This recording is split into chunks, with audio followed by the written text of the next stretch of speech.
Hello everyone and welcome to PW only IAS. दोस्तों, स्वागत है आप सभी का science editorial of the week में, जहां पर हम डिस्कस करते हैं खूब सारा साइंस। 30 नवंबर से 13 दिसंबर 2023 के बीच में अगर इंपॉर्टेंट आर्टिकल्स को हम देखेंगे ना, तो एक चर्चा है जिसके बारे में अब सरफेस पर आना बहुत ज़्यादा हो रहा है। वो चर्चा है आर्टिफिशियल इंटेलिजेंस का। आपने आज के प्रीलिम बूस्टर में भी आर्टिफिशियल इंटेलिजेंस से रिलेटेड बहुत सारे न्यूज़ आर्टिकल्स को पढ़ा होगा, फैक्चुअल इन्फॉर्मेशन सारी गेन की होगी। बट इसके कुछ एक्चुअल मुद्दे हैं। अगर आप यहाँ पर न्यूज़पेपर उठा के देखोगे तो ये 8 दिसंबर का ये है, जिसमें हम लोग गूगल के डीप माइंड आर्टिफिशियल इंटेलिजेंस की बात कर रहे हैं। सिमिलरली अगर आप 11 दिसंबर का देखोगे तो ईयू का एक हिस्टोरिक डील आया था। उन्होंने एआई एक्ट लॉन्च किया है। पहला ऐसा एक्ट है जो कि आर्टिफिशियल इंटेलिजेंस को रेगुलेट करने की बात करता है, 4 अलग अलग वर्जन्स में, 4 अलग अलग लॉज में। इसके बाद ऑलरेडी इंडिया में दिल्ली के अंदर में global partnership on AI summit चल रही है, जो 12 से 14 तक चलेगी। तो 14 को पता चलेगा कि हाँ, मेजर क्या आउटलाइंस है, बट इंडिया का इस पे क्या कहना है, और ये जो पूरा सिलसिला अभी हमारे पास चल रहा है वो एक्चुअल में क्या मीनिंग लेके आता है, उसके पीछे क्या कॉजेज़ हैं, क्या इफ़ेक्ट्स आने वाले हैं, इन सब के बारे में हम एक ब्रॉड वे में एक टॉपिक को डिस्कस करेंगे। उसी में ये सारे टॉपिक्स कवर हो जाएंगे हमारे। यहाँ पर भले ही मैंने मेंशन कर दिया है कि ग्लोबल पार्टनरशिप एआई का है, एआई एक्ट है, ये सारे तीनों के तीनों आर्टिकल हम लोग एक आर्टिकल मिला के पढ़ेंगे, ठीक है। इसके बाद फॉसिल फ्यूल से रिलेटेड एक टर्म बहुत ज़्यादा COP28 में भी और भी बहुत सारे दूसरे जगहों पर, जैसे यूएस के क्लाइमेट इन्वॉय हैं, उन्होंने इसको यूज़ कर लिया। अनअबेटेड का डिफिनीशन कहीं पर भी दिया नहीं गया है, लेकिन हर बार इसका जिक्र हो रहा है, अनअबेटेड फॉसिल फ्यूल्स। तो आखिरकार ये अनअबेटेड का मतलब क्या है, इसका सिग्निफिकेंस क्या है? जब भी लोग बोल रहे हैं कि अनअबेटेड फॉसिल फ्यूल्स को बंद कर दो, ख़त्म कर दो, तो वो क्या है, और इसका रिलेशन CCS टेक्नोलॉजी, मतलब कि carbon capture and storage technology से कैसे फुलफिल हो सकता है। और इसमें ना एक पर्टिकुलर डिबेट भी चल रही है। डिबेट किसके बीच में है? एक तरफ हैं जो कि gas and oil producing companies हैं, और दूसरे तरफ वो हैं जो क्लाइमेट एक्सपर्ट्स हैं। तो इनका कुछ और कहना है, इनका कुछ और कहना है। एक्चुअल में बात क्या सही है, उसके बारे में आज हम चर्चा करेंगे, और ऐसी टेक्नोलॉजी कितनी इफेक्टिव है उसके बारे में चर्चा करेंगे। फिर एक टेक्नोलॉजी है अमृत टेक्नोलॉजी, जो कि यूजुअली हमारे ड्रिंकिंग वाटर से आर्सेनिक और मेटल आयंस को, आर्सेनिक मटेरियल और मेटल आयंस को रिमूव करता है। तो ये भी IIT मद्रास ने अमृत टेक्नोलॉजी बनाई थी, काफ़ी पहले का ये, एक्चुअल में 2018 में ही बना लिया था। लेकिन जल जीवन मिशन के अंतर्गत मिनिस्ट्री ने इसको वापस से अब कॉमर्शियल यूज़ के लिए और पर्सनल यूज़ के लिए थोड़ा सा रोल आउट किया है। उसके बारे में हम लोग एक बार देख लेंगे। इसके बाद चाइना ने वर्ल्ड का 4था जनरेशन न्यूक्लियर रिएक्टर स्टार्ट किया है। ये one of its first kind है, क्योंकि अभी तक 3rd जनरेशन तक का ही न्यूक्लियर रिएक्टर हुआ करता था। तो आखिरकार क्या है ये 4th जनरेशन, या फिर बाकी के सारे जनरेशन्स क्या बात करते हैं, क्या डिफरेंसेस, इनके बारे में एक बेसिक इन्फॉर्मेशन लेंगे। इसके बाद आदित्य L1 मिशन से ये 2 आर्टिकल्स रिलेटेड है। हाल फिलहाल में ही आपको पता है कि आदित्य L1 मिशन ने कुछ पिक्चर्स शेयर किए हैं हमारे साथ। तो उसी में ये सारे के सारे वर्जन्स याद आ जाएंगे आपको, कि एक फुल डिस्क इमेज सन का लिया है, तो उसके पीछे कौन सी टेक्नोलॉजी है, एक स्टेप टेक्नोलॉजी है, एक स्विस टेक्नोलॉजी है। तो इन सब के बारे में भी हम लोग एक बार फटाफट से देख लेंगे। और फाइनली नासा के बाद इंडिया ऐसा दूसरा कंट्री बन गया है जिसने एक्सरे पोलारीमीटर सैटेलाइट को लॉन्च किया है।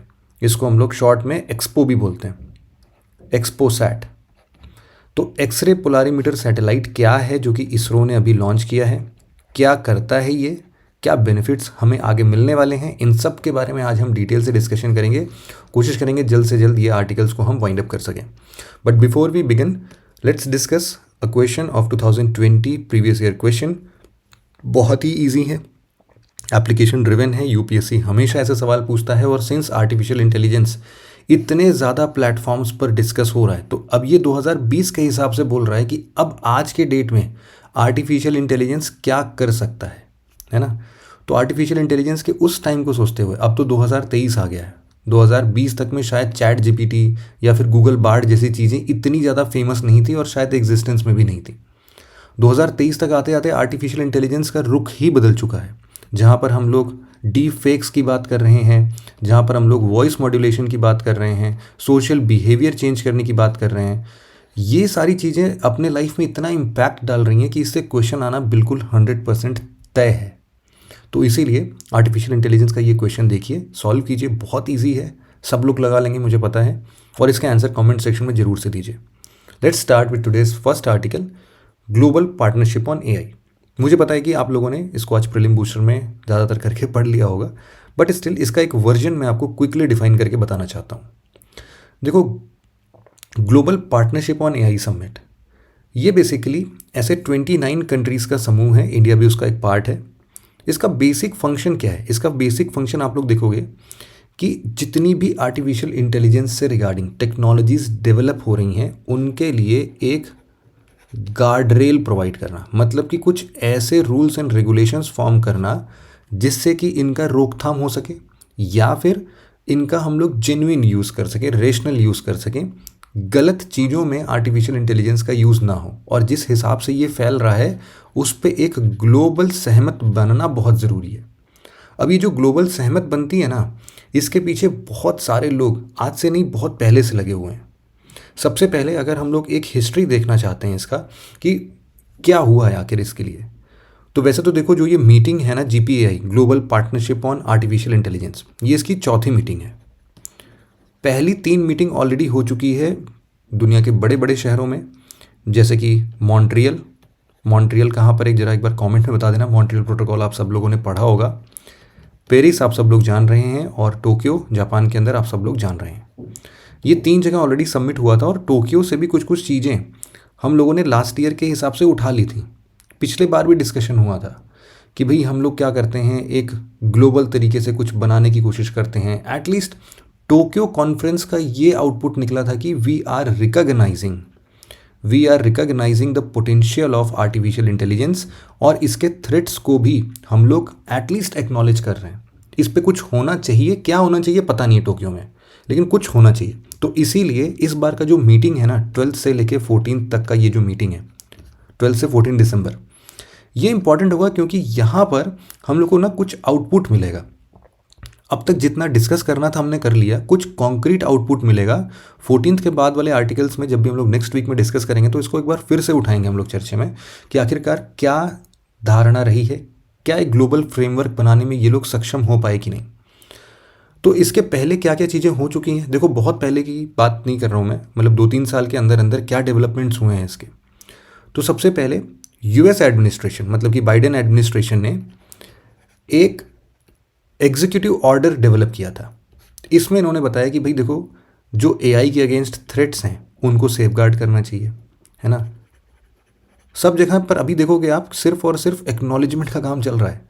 फिर इन्होंने ये भी बोला कि भाई हमें एक सेफ्टी बेंचमार्क लगाना चाहिए, कितनी दूर तक हम इसको सोच सकते हैं, अलाउ कर सकते हैं, किस कंपनी को ChatGPT, गूगल बार्ड जैसी चीज़ों को यूज़ करने के लिए अलाउ कर सकते हैं, कहाँ तक रोकना है।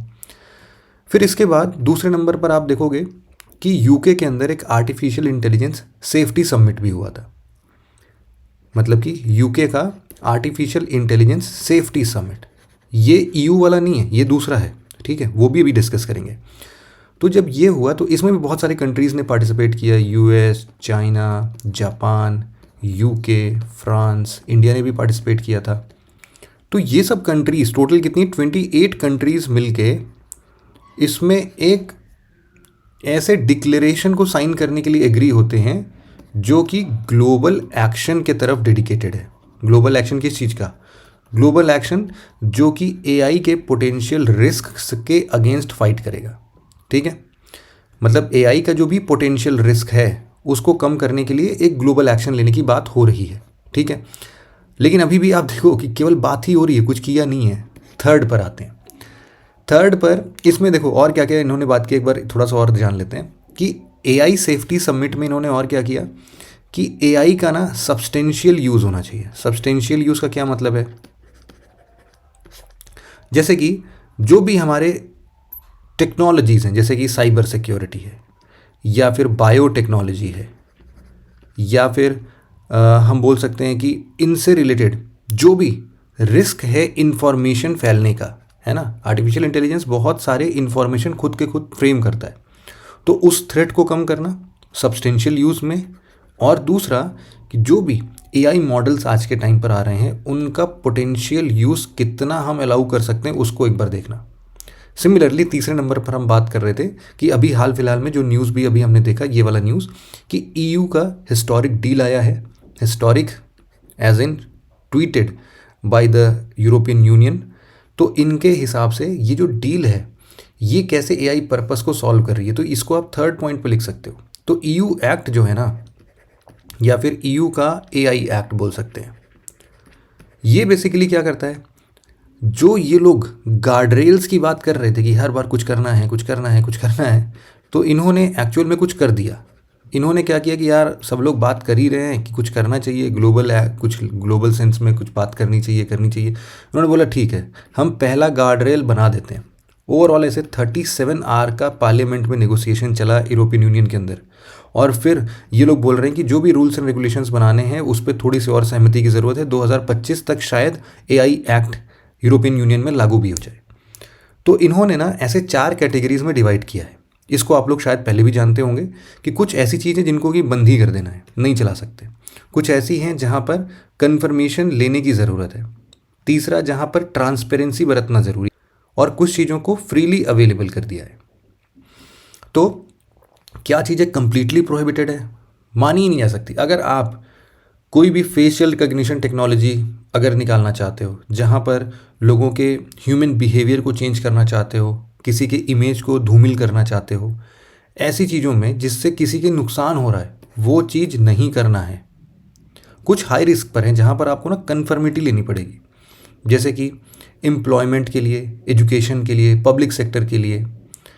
जैसे कि मान लीजिए आप एआई ड्रिवन कार बनाना चाहते हैं, ठीक है, तो एआई ड्रिवन कार आप बना सकते हो, कोई दिक्कत नहीं है, लेकिन उसमें ये कन्फर्मिटी असेसमेंट लॉज जो भी बनाए गए हैं वो क्लियरली विजिबल होने चाहिए, एक्सप्लिसिट होने चाहिए। तो सेफ्टी कंपोनेंट को सब ध्यान में रखते हुए अगर आप कन्फर्मिटी असेसमेंट को पूरा करते हैं तो इसको कर सकते हैं।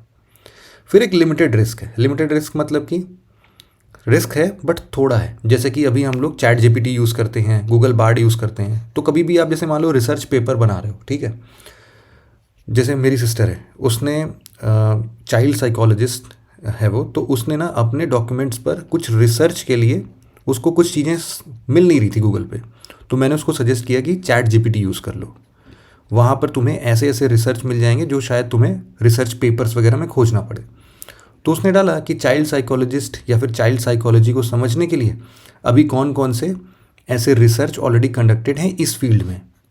तो चैट जीपीटी ने कम से कम ऐसे 12 से 13 research work with name with publish कहाँ हुआ है ये सब दे दिया।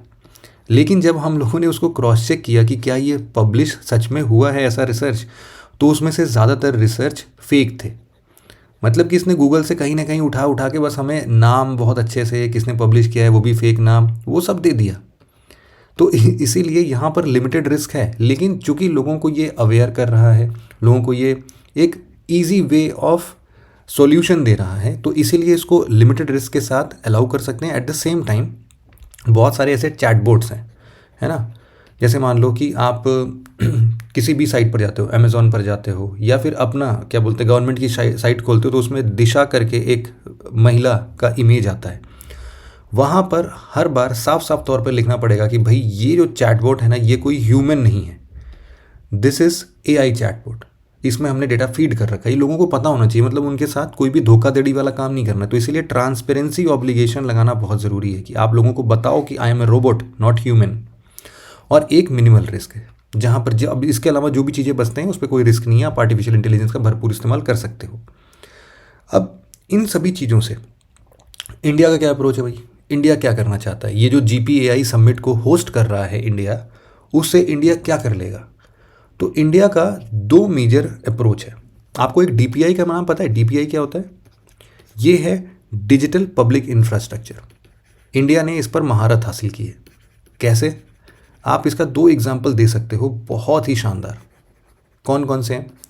देखो, पहला आप ये बोल सकते हो कि जो भी पेमेंट सॉल्यूशन है उसको हमने बहुत ही ज़्यादा इजी कर दिया। किसके मदद से? यूनिफाइड पेमेंट इंटरफेस, UPI से। और एट द सेम टाइम अगर हम लोगों को बायोमेट्रिक आइडेंटिटी प्रोग्राम चलाना था तो इसको भी हमने बहुत अच्छे तरीके से यूज़ किया है। किसका? आधार का आइडेंटिटी प्रोग्राम। इसमें आप लोग एग्जांपल दे सकते हो आधार का। तो ये जो दो प्रोग्राम है, डिजिटल पब्लिक इंफ्रास्ट्रक्चर बोल रहे हैं इनको, मोदी जी बहुत बार इसका नाम ले चुके हैं, तो इस पे क्वेश्चन आ सकता है। तो इसका फंडा क्या है? उनका कहना है कि देखो दो चीज़ करते हैं। डिजिटल पब्लिक इंफ्रास्ट्रक्चर को हम लोग इस तरीके से, अब आर्टिफिशियल इंटेलिजेंस पर भी यही सिस्टम लगाएंगे, जहाँ पर हम लोग क्या कर रहे हैं कि जो भी टेक्नोलॉजी है that will be sanctioned by government first. ठीक है, पहले गवर्नमेंट इस्तेमाल करेगी, उस पर सारे रूल्स रेगुलेशन ड्राफ्ट करेगी और लेटर स्टेज पर उसको प्राइवेट कंपनीज के लिए छोड़ दिया जाएगा कि भाई ये लो प्राइवेट कंपनी, आप लोग भी इस टेक्नोलॉजी का यूज़ कर सकते हो। जैसे यूपीआई पहले क्या आया था? भीम आया था, है ना। भीम क्या है? एक बेस प्लेटफॉर्म है। बाकी जितने भी फ़ोन पे हैं, पेटीएम है, जितने भी आप हज़ारों नाम ले लो इसमें, ये सब के सब किसके इंटरफेस पर बने हुए हैं? ये सब के सब इस भीम यूपीआई इंटरफेस पर बने हुए हैं। ठीक है, तो बेस प्लेटफॉर्म कौन दे रहा है? गवर्नमेंट दे रही है। तो इसी तरीके से हम लोग आर्टिफिशियल इंटेलिजेंस के लिए भी चाहते हैं कि ऐसे ही डीपीआई पब्लिक इंफ्रास्ट्रक्चर वाला अप्रोच ही लगाएं। इसको बोलेंगे हम लोग collaborative artificial intelligence, collaborative AI. ठीक है, ये बात समझ में आई ना? इंडिया का अप्रोच बहुत अच्छे से समझ में आना चाहिए ये।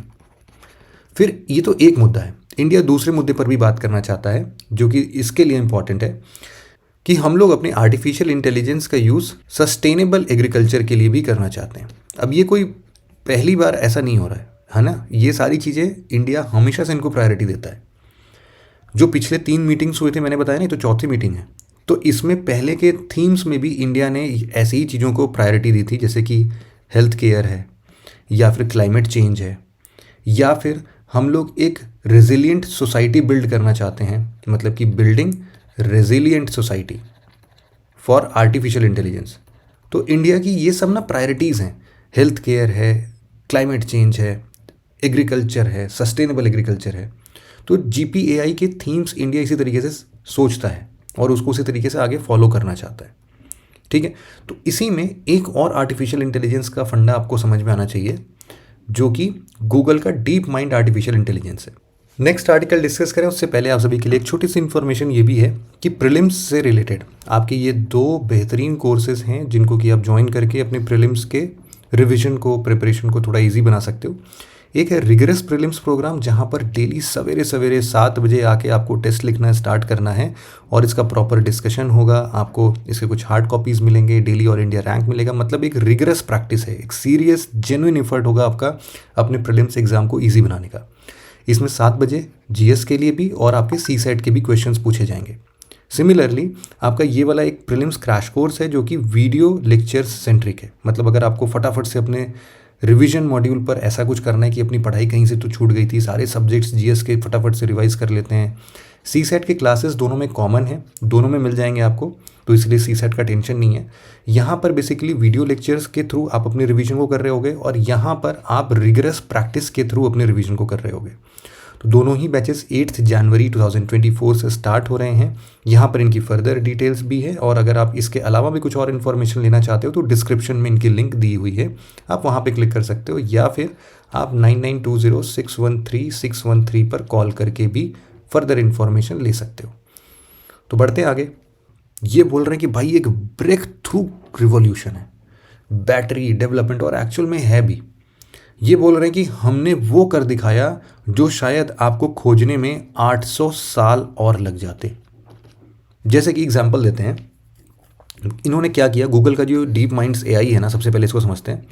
इन्होंने 2 मिलियन नए मटेरियल्स को खोज निकाला है, इजाद किया, बनाया नहीं है, पॉसिबिलिटीज़ डिफाइन कर दी है कि 2 मिलियन नए मटेरियल्स हैं और जिसमें लगभग 3,81,000 स्टेबल भी हैं। मतलब कि ये बनाए भी जा सकते हैं। क्या मतलब है इसका? समझ में नहीं आया कुछ। समझते हैं सिंपल, देखो एक एग्जांपल से समझते हैं। जैसे कि अभी हाल फिलहाल में कुछ दिन पहले की बात है कि एक साउथ कोरियन लैब था, उसने ना एक एलिमेंट बनाया, उसका नाम उन्होंने रखा LK99। सिंपल है। LK99 क्या था? ये एक प्रकार का ग्रे ब्लैक पॉलीक्रिस्टलाइन मटेरियल था। ठीक है, पॉलीक्रिस्टलाइन लिख लो आप लोग अगर याद रखना है तो। इसका क्या फंक्शन था, बोले LK99 ना एक सुपर कंडक्टर है जो कि आपके रूम टेम्परेचर पर भी काम करेगा। ये कुछ मतलब अद्भुत सी बात नहीं हो गई। पिछले 50-100 साल में हम लोग लगे पड़े हैं इसमें कि भाई सुपर कंडक्टर जो है वो 0 केल्विन पर अचीव होता है, मतलब -273 डिग्री सेल्सियस पर, या फिर बहुत लो टेम्परेचर पर अचीव होता है।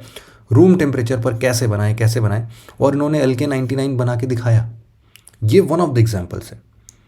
अब अगर इसी चीज़ में हम आर्टिफिशियल इंटेलिजेंस का यूज़ कर रहे हैं, जैसे मान लो यहाँ पर गूगल के डीप माइंड AI का यूज़ कर रहे हैं, जिसने 2 मिलियन ऐसे नए मटेरियल का इजाद करके हमें बता दिया, तो ये क्या है, इस सेक्टर को रिवॉल्यूशनाइज कर देगा वो।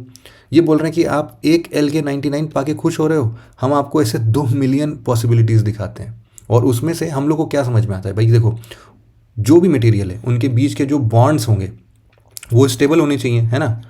अब इसके अंदर अगर सारे मटेरियल्स के डेटा फीड हैं तो ये बता सकता है कि कौन से ऐसे रिन्यूएबल एनर्जी के लिए बेस्ट मटेरियल्स हो सकते हैं। बैटरी रिसर्च करना है उसके लिए बेस्ट क्या चीज़ हो सकता है, सेमीकंडक्टर बनाने के लिए क्या बेस्ट हो सकता है, कंप्यूटिंग के एफिशिएंसी बढ़ाने के लिए क्या मटेरियल यूज़ करें जिससे कि आपकी कैलकुलेशन एफिशिएंसी मल्टीपल टाइम्स बढ़ जाए। ये सब पॉसिबल हो सकता है अब। इसीलिए इन्होंने इस प्रोजेक्ट का नाम दिया है जीनोम। इसका क्या मतलब है, जैसे हम लोग जीनोम सीक्वेंसिंग करते हैं ना अपने DNA प्रोफाइलिंग की, तो समझ लो वैसा ही कुछ है, लेकिन इसका फुल फॉर्म एक बार आप लोग जरूर से याद रखना, ये है ग्राफ नेटवर्क। ये एक्चुअल में एक ग्राफ नेटवर्क जैसा कुछ बनाता है, graph network for material exploration. बहुत सिंपल है। तो graph network for material exploration का क्या मतलब है कि ये कुछ ऐसे मटेरियल एक्सप्लोर करना चाहते हैं जिनकी पॉसिबिलिटीज़ अभी भी बनने की है। फॉर एग्जाम्पल से समझते हैं, मान लो हम लोग अभी क्या यूज़ कर रहे हैं, लिथियम आयन बैटरीज़ का हमेशा इस्तेमाल कर रहे हैं और हम लोग इसी में खुश हैं। लेकिन खुश तो नहीं है, थोड़े रिसर्च और चल रहे हैं। क्यों? क्योंकि देखो लिथियम आयन बैटरीज़ में हम लोग लिक्विड इलेक्ट्रोलाइट यूज़ करते हैं, और लिक्विड इलेक्ट्रोलाइट जब भी हम किसी ट्रांसपोर्टेशन सिस्टम में डालते हैं तो हमें रिस्क होता है, क्या लिक्विड है, कभी इधर उधर फैल गया, हार्मफुल है। तो क्या अगर हम सॉलिड इलेक्ट्रोलाइट बनाएं तो काम बनेगा अपना? बिल्कुल बनेगा यार, ज़बरदस्त तरीके से बनेगा। बहुत इसकी जो पोटेंसी है, या फिर हम ये बोलें कि हम एक जगह से दूसरे जगह लगा सकते हैं, मोबाइल बना सकते हैं इसको, वो बहुत अच्छा हो जाएगा। इसके लिए हमें क्या चाहिए, सॉलिड इलेक्ट्रोलाइट। सॉलिड इलेक्ट्रोलाइट में क्या क्या चीज़ें होनी चाहिए, सबसे पहले कि वो स्टेबल रहे। दूसरा तरीका हम बोल सकते हैं कि भाई इसका जो कंडक्शन प्रॉपर्टी है वो ज़बरदस्त होना चाहिए, बिल्कुल धांसू होना चाहिए। इसके बाद नॉन टॉक्सिक हो, और अगर रेडियो एक्टिव है तो ऐसा ना होना चाहिए भाई कि नॉन रेडियो एक्टिव बना दो इसको। तो ये सारी चीज़ें तो हमने केवल और केवल एक्सप्लोर किया कि हाँ ऐसी ऐसी चीज़ें उसकी होनी चाहिए। अब ऐसी चीज़ें होनी चाहिए तो इसका रिजल्ट कौन दे सकता है, ये दे सकता है हमारा 2 मिलियन के अंदर जो नए मटेरियल्स एक्सप्लोर हुए हैं। तो अब समझ में आया कि हम लोग जो चीज़ खोज रहे हैं हम लोग उसको केमिस्ट्री लैब में बना के देखेंगे तब समझ में आएगा। ये वैसे ही कर दे रहा है ना। उसको बस हमें, हमारे पास सब कुछ मटेरियल, वो आयरन मैन वाला एग्जांपल याद है क्या? आयरन मैन ने जब अपने दिल के अंदर जो उसके प्रॉब्लम थी उसको एक रिएक्टर से उसने वो बनाया था, है ना। तो उस टाइम पर जो रिएक्टर था उसने पूरा आर्टिफिशियल इंटेलिजेंस का यूज़ करके बनाया ना कि हाँ ऐसे बॉन्ड्स आएंगे। उनके फादर ने पूरा एक लैब बनाया था, शायद आपको वो सीन याद हो। तो वो सारी चीज़ें अब आप एक्चुअल में पॉसिबल हो सकता है। तो इसीलिए 800 सालों का रिसर्च सेव हुआ है इस आर्टिफिशियल इंटेलिजेंस। इसी तरीके से हमारा एक और आर्टिकल है अनअबेटेड फॉसिल फ्यूल का, यहाँ पर आप देख सकते हो।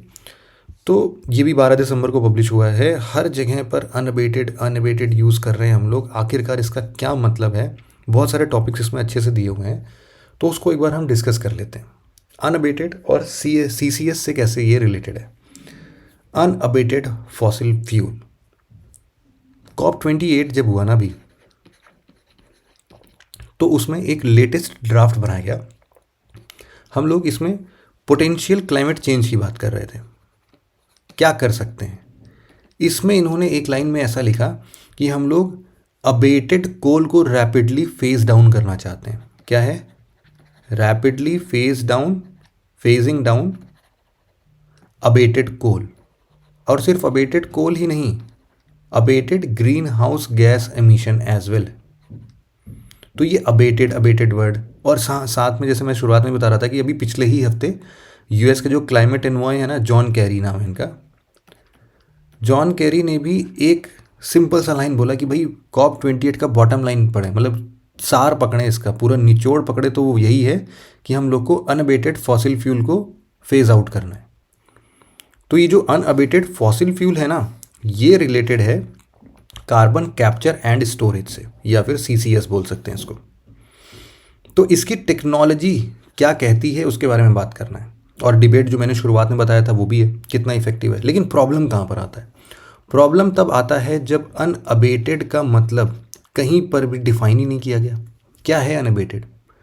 अनअबेटेड का अगर नॉर्मल मीनिंग हम लोग देखते हैं तो हम लोग पाते हैं इसमें क्या मतलब है। अनअबेटेड मतलब कि अगर हम लोग कोल या फिर ऑयल या फिर नेचुरल गैस को जब भी बर्न कर रहे हैं तो इसके बर्निंग प्रोसेस में हम लोग ऐसा कुछ भी नहीं कर रहे हैं जिससे कि CO2 और ग्रीन हाउस गैस एमिशन जो भी रिलीज़ हो रहा है वो कम हो सके। यही मतलब है अनअबेटेड का। मतलब कि जब भी हम लोग कोल ऑयल नेचुरल गैस वगैरह जलाते हैं तो हम लोग carbon dioxide green house gas emission को रिड्यूस करने के लिए कुछ भी नहीं कर रहे हैं। अगर ऐसा कुछ भी अनअबेटेड है, अनअबेटेड कोल है, अनअबेटेड नेचुरल गैस है, इन सब चीज़ों के लिए हम लोग को कुछ ना कुछ स्टेप्स लेने चाहिए। एक और टर्म आता है अबेटेड का। क्या मतलब है इसके? अगर विपरीत देखें तो अबेटेड क्या होता है? एक तरीके से टेक्नोलॉजीज पर बात करता है। ये अपने अटेम्प्ट्स पर बात करता है कि हम लोग कर क्या रहे हैं ऐसे पोल्यूटिंग सब्सटेंस को अनएक्सेप्टेबल लेवल पे पहुंचाने से रोकने के लिए। जो भी है, मतलब कि हमारा जो भी पॉल्यूटिंग एजेंट्स हैं या फिर पॉल्यूटिंग सब्सटेंस हैं उनको हमें कम करना है जिससे कि वो एक्सेप्टेबल लिमिट्स तक पहुंच जाएं। ठीक है, लेकिन ये एक्सेप्टेबल लिमिट क्या है और इसको अचीव कैसे करना है, मतलब व्हाट एंड हाउ, ये कहीं पर भी मेंशन नहीं है। मतलब कि ना COP28 में डिस्कस किया गया, ना इससे पहले कभी डिस्कस किया गया, कहीं पर भी नहीं। जो हमारे पास सबसे लेटेस्ट और मिलता जुलता इंटरनेशनल डेफिनेशन अभी तक मिला है वो पिछले साल का यूनाइटेड नेशन का एक साइंटिफिक एडवाइजरी बॉडी है IPCC। इसके बारे में सबने सुना होगा ना, inter governmental panel on climate change. तो IPCC ने इसका डेफिनेशन बोला है कि भाई अनअबेटेड फॉसिल फ्यूल का क्या मतलब है। इसका मतलब है कि कुछ ऐसे इंटरवेंशंस करने पड़ेंगे हमें जिससे कि हम लोग ग्रीन हाउस गैस के सब्सटेंशियल प्रोडक्शन को कम कर सकें। इतना ही बोला है उसने बस। इसमें बाद में थोड़े से और डेफिनेशन मेंशन करते हुए रिलेशन निकाला गया कि अगर हम लोग ये बोल रहे थे ना कि कितना एक्सेप्टेबल लिमिट है भाई, तो उन्होंने बताया कि देखो जब भी कोई power plant carbon dioxide emit कर रहा है, ठीक है, तो अगर उसका कार्बन डाइऑक्साइड एमिशन लगभग ऐसा हो कि 90% ऑफ CO2 हम लोग कैप्चर कर ले रहे हैं उसको, ये है हमारा एक्सेप्टेबल लिमिट। या फिर अगर यही चीज़ मीथेन के साथ देखें तो मीथेन के हिसाब से 80% मीथेन जो है वो भी कैप्चर होना चाहिए जब भी एनर्जी प्रोड्यूस हो रही है, ट्रांसपोर्टेशन सेक्टर में देख रहे हैं, कुछ भी। अब ये एक्सेप्टेबल लिमिट जो है ना, ये हर बार डिबेटेबल है। कुछ लोग का ये कहना है कि भाई अगर हम लोगों ने इसको चलो अचीव करना स्टार्ट भी कर दिया, बहुत सारे कंपनीज़ पर हमने रेगुलेशंस लगा दिए, बोला कि भाई अनएबेटेड कोल का इस्तेमाल करना है, मतलब कि जितना भी कोल जला रहे हो उसका 90% तक आपको कैप्चर भी करना है। पहले तो कोई कंपनी इन रूल्स रेगुलेशन को क्लियरली विजिबिलिटी दे नहीं पाती है, मतलब वो बता ही नहीं पाती है कितना कैप्चर किया, उसका कोई ऐसा मेजर करने का टूल डेवलप नहीं हुआ है। और दूसरा, कई सारे लोग ये बोलते हैं कि अच्छा मतलब आप ये खुला छूट दे रहे हो भाई कि तुम कोल इस्तेमाल तो करो, ये नेचुरल गैस जलाओ तो कोई दिक्कत नहीं है, कार्बन डाइऑक्साइड तो निकल रहा है ना, निकालो, लेकिन उसके साथ साथ उसको कैप्चर भी कर लो। ये बोल रहे हैं कि मान लो फेल हो गए, मान लो कि 90% हम लोग कैप्चर ना कर पाए, 50% ही कैप्चर कर पाए। 50% भी अगर कैप्चर कर पाते हैं तो बहुत सारे रिसर्चर्स का ये मानना है कि CO2 एमिशन तब भी इतना ज़्यादा होगा कि 2023 में जितना भी ग्रीन हाउस गैस एमिशन हुआ है उन सब का मल्टीपल टाइम्स ज़्यादा होगा। ये 50% अगर हमने कंजर्व कर लिया या फिर इसको स्टोर कर लिया तब भी। तो इसीलिए ये डिबेट बन रहा है। एक तरफ जहाँ पर oil and natural gas producing या कोल प्रोड्यूसिंग कंपनीज़ हैं वो बोल रही है कि अरे नहीं हम कर लेंगे ताकि उनकी प्रॉफिट मेंटेन रहे, और दूसरी तरफ जो इन्वायरमेंट एक्सपर्ट्स हैं उनका कहना है कि ये जो carbon capture and storage technologies हैं ये अपने आप में सफिशिएंट नहीं है कि हम ग्रीन हाउस गैस एमिशन को कंट्रोल कर सकते हैं, क्लाइमेट चेंज को हम लोग रोक सकते हैं। तो इसीलिए ये आर्टिकल इंपॉर्टेंट था, आपको पता होना चाहिए कि अनएबेटेड फॉसिल फ्यूल का मतलब क्या होता है। अब कुछ छोटे छोटे आर्टिकल्स हैं, इनको जल्दी जल्दी से देख लेते हैं। सबसे पहले है अमृत टेक्नोलॉजी, 2018 में आईटी मद्रास के द्वारा, ये देखो ये टेक्नोलॉजी है। ये वाला जो है ना, ये तो हैंडपंप जो आप लोग देखते हो ना, उसके साथ फिट हो जाता है। और ये जो है ये कम्युनिटी या सॉरी ये वाला कम्युनिटी के लिए हो गया, और ये वाला जो है ये अपने पर्सनल यूज़ के लिए, जैसे हम लोग सेफ्टी टैंक्स लगाते हैं ना, वो ब्लैक कलर का जो आता है बड़ा बड़ा सिंटेक्स का टैंक, उसके जगह पर ये वाला टैंक लगा सकते हैं, या फिर इस टैंक के अंदर इसको फिट कर सकते हैं। तो इससे क्या हो रहा है कि ये जो भी आर्सेनिक है, आर्सेनिक क्यों हम लोग हटाना चाहते हैं भाई, रहने दो, मस्त पी रहे हैं पानी, आर्सेनिक है क्या दिक्कत है, अरे है बहुत दिक्कत है भाई, कैंसर कॉजिंग एलिमेंट है ये, ठीक है। तो इसीलिए हम लोग चाहते हैं कि नहीं, हाइपरटेंशन, कैंसर, ये सारी चीज़ें इससे आती हैं, नहीं करना है, आर्सेनिक वाला वाटर नहीं पीना है। तो इसीलिए अमृत ने एक नैनो टेक्नोलॉजी का इस्तेमाल किया, जिसमें nano scale iron oxy hydroxide का इस्तेमाल किया, जिसके सेलेक्टिव यूज़ से ये क्या करता है, एक छन्नी जैसा होता है, ये इनको क्या करता है, ये आर्सेनिक को पार नहीं होने देता है। अब इन सब से जो हमारा जल जीवन मिशन है वो काफ़ी हद तक सही हो सकता है। जल जीवन मिशन का एक टारगेट था कि 2024 तक हम लोग घर घर में नल के द्वारा फंक्शनल टैप कनेक्शन देंगे, है ना। फंक्शनल टैप कनेक्शन मतलब हर हाउस होल्ड में, हर रूरल हाउस होल्ड में आपका नल का कनेक्शन पहुंच जाएगा 2024 तक। तो वो पानी ही क्या जिसमें आर्सेनिक मिला हो, तो इसीलिए उन सब की जगह पर ये अमृत वाला टेक्नोलॉजी भी उसमें लगा रहे हैं, ताकि हमारा drinking water and sanitation proper हो सके। इसका इम्प्लीमेंटेशन कैसे होगा, आपको पता है कि जो वाटर है ना, या फिर ड्रिंकिंग वाटर आप बोलो, ड्रिंकिंग वाटर एक स्टेट सब्जेक्ट है। तो अगर सेंट्रल गवर्नमेंट कुछ बना भी लेती है, इसकी नोडल मिनिस्ट्री जल जीवन मिशन की क्या है, मिनिस्ट्री ऑफ जल शक्ति है।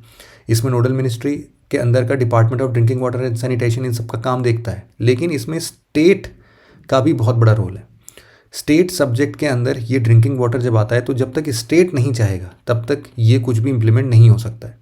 तो इसीलिए उनकी रिस्पॉन्सिबिलिटी फिक्स करना, वो कितने लोग इसका अप्रूवल दे रहे हैं, इम्प्लीमेंटेशन कैसे होगा, ऑपरेशन कैसे बनाएंगे, मेंटेनेंस कैसे करेंगे, इन सब के लिए भी स्टेट गवर्नमेंट और सेंट्रल गवर्नमेंट दोनों को मिलकर काम करना पड़ेगा। हार्मफुल इफेक्ट ऑफ आर्सेनिक अगर हम लोग देखें तो जैसा मैंने बताया, कैंसर बनता है, स्किन लेजेंस, इसके साथ साथ डायबिटीज़ है, हाइपरटेंशन है, रिप्रोडक्टिव डिसऑर्डर भी इससे हो सकता है। चाइल्डहुड एक्सपोजर अगर इसको पहले से ही मिलते जाए तो इसके नेगेटिव इम्पैक्ट में कॉग्निटिव डेवलपमेंट ब्रेन का नहीं हो पाता है, मतलब कि थोड़े कम बुद्धि के लोग ही रहेंगे फिर। तो ये सारे प्रॉब्लम्स हैं। एक क्वेश्चन देखते हैं, 2013 में इसी तरीके से क्वेश्चन आया था कि ड्रिंकिंग वाटर, कुछ इंडिया के पार्ट्स में कुछ पॉल्यूटेंट्स पाए जाते हैं, इनमें से कौन से पॉल्यूटेंट है। थोड़ा डिबेटेबल टॉपिक है ये, लेकिन आप इसके क्वेश्चन का जब आंसर फाइंड करोगे तो आर्सेनिक तो फॉर श्योर अब आपको पता चल ही गया, है ना। सार्बिटॉल जो होता है ना, वो एक तरीके से फ्रूट्स में पाए जाने वाला शुगर कंपोनेंट है। तो ये एज सच मतलब पॉल्यूटेंट्स के तौर पर तो नहीं देखा जाएगा, और जैसे ही हम इसको एलिमिनेट करते हैं हमारे दो ऑप्शंस गए। इसके बाद फ्लोराइड, फॉर्मल्डिहाइड। फॉर्मल्डिहाइड आपको पता है किस चीज़ के लिए यूज होता है। यूजुअली जब हम लोग फिश को या फिर किसी भी ऐसे जीव जंतु को अपने बायोलॉजी के लैब में देखा होगा ना, कि जितने भी ऐसे ऑक्टोपस और ये सारी चीज़ें अगर स्टोर की गई हैं तो उसको फॉर्मल्डिहाइड के सॉल्यूशन में रखा जाता है। तो एज सच ये भी as a major pollutant use ही नहीं हो रहा है ना, तो ये भी नहीं होता है। बाकी आपका आर्सेनिक, फ्लोराइड और यूरेनियम, ये तीनों ही आपके पॉल्यूटेंट्स के तौर पर देखे जा सकते हैं। C is the correct answer 1, 3 and 5। अगला आर्टिकल हमारा वर्ल्ड का चौथा generational nuclear reactor plant China में है। तो अभी तक क्या हमने बात किया था कि भाई 3 ऐसे मेजर जनरेशन आ चुके हैं। कौन कौन से हैं? जनरेशन 1 आया था 1950s और 60s में, जिसको कि बेसिक तौर पर कमीशन किया गया था 1970s में पहली बार। जनरेशन 2 के रिएक्टर्स जो थे वो 1970s से स्टार्ट हुए, लेकिन इनमें क्या था कि भाई देखो एनर्जी इंडिपेंडेंस चाहिए हमें। उस टाइम पर कॉम्पिटिटिवनेस थोड़ी बढ़ गई कि हम लोग का जो फॉसिल फ्यूल है ना, उसका प्राइस बहुत ही ज़्यादा हो रहा है भैया, इसको कम करना है, ऑल्टरनेटिव क्या है हमारे पास। तो इसीलिए उस ऑयल क्राइसिस से जूझने के लिए हम लोग न्यूक्लियर रिएक्टर्स की तरफ भागने लगे, और उस टाइम पर प्रेशराइज्ड वाटर रिएक्टर्स वगैरह यूज़ करते थे हम लोग। इसके बाद थर्ड जनरेशन जब आता है तो हम लोग के लिए एक बड़ा चैलेंज आता है सिक्योरिटी का, कि भाई घर के बगल में नहीं लगा सकते, या जहाँ जहाँ ज़्यादा डेंस लोग रहते हैं वहाँ नहीं लगा सकते। इस पूरे सिस्टम की रॉबस्टनेस क्या है, हम लोगों ने बहुत सारे ऐसे हैवॉक डिज़ास्टर्स देखे हैं जब न्यूक्लियर रिएक्टर्स ब्लास्ट होता है। तो तो इन सब चीज़ों के लिए क्या रिस्क है, उन सब चीज़ों के लिए रॉबस्ट टेक्नोलॉजी कैसे डेवलप कर सकते हैं।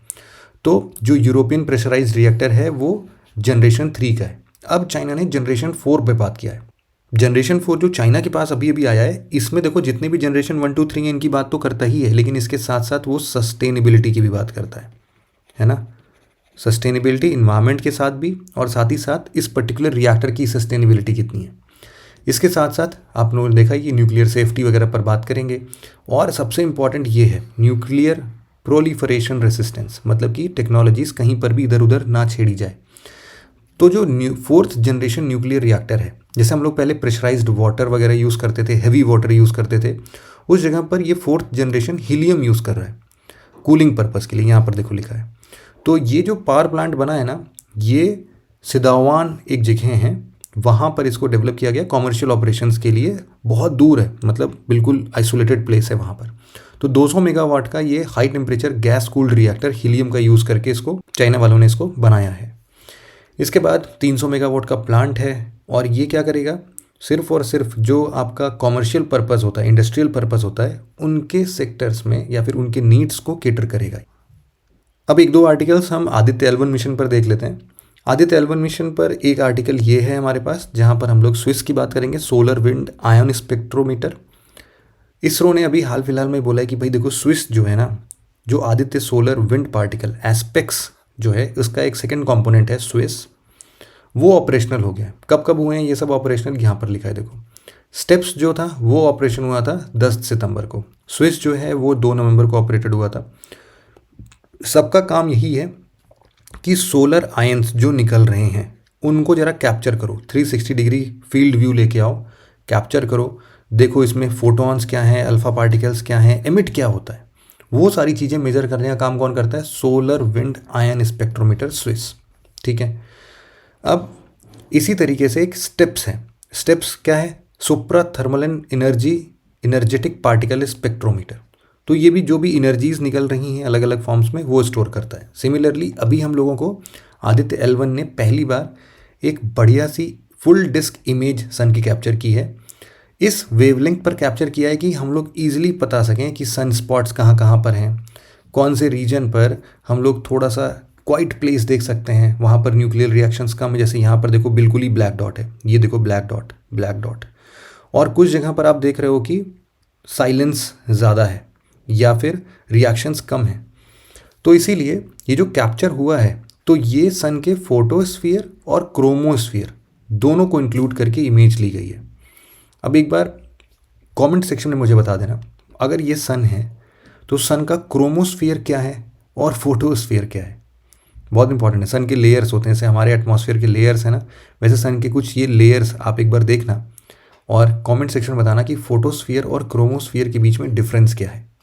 बहुत ही सिंपल है वैसे तो आदित्य L1 में फुल ऐसा कैप्चर किया है, इसी के ऊपर ये पूरा न्यूज़ रहा था। तो ये solar ultraviolet imaging telescope है क्या, तो पुणे की एक यूनिवर्सिटी है एस्ट्रोनॉमी और एस्ट्रोफिजिक्स के द्वारा, उन्होंने ही यूज़ किया है कि सन का अल्ट्रा वायलेट एमिशन हम लोग कैप्चर करेंगे। और इससे देखो ये पता लग जाएगा कि जब भी हम लोग अर्थ के क्लाइमेट की बात कर रहे हैं, है ना, तो अर्थ के क्लाइमेट में एक्चुअल में जो सोलर एटमॉस्फेयर का क्या रोल है, वहाँ से कौन कौन से मैग्नेटाइज्ड पार्टिकल्स हमारे पास आते हैं, आयंस आते हैं, जो कि हमारे अर्थ के एटमॉस्फेयर को, उसके क्लाइमेट को थोड़ा सा चेंज कर रहे हैं।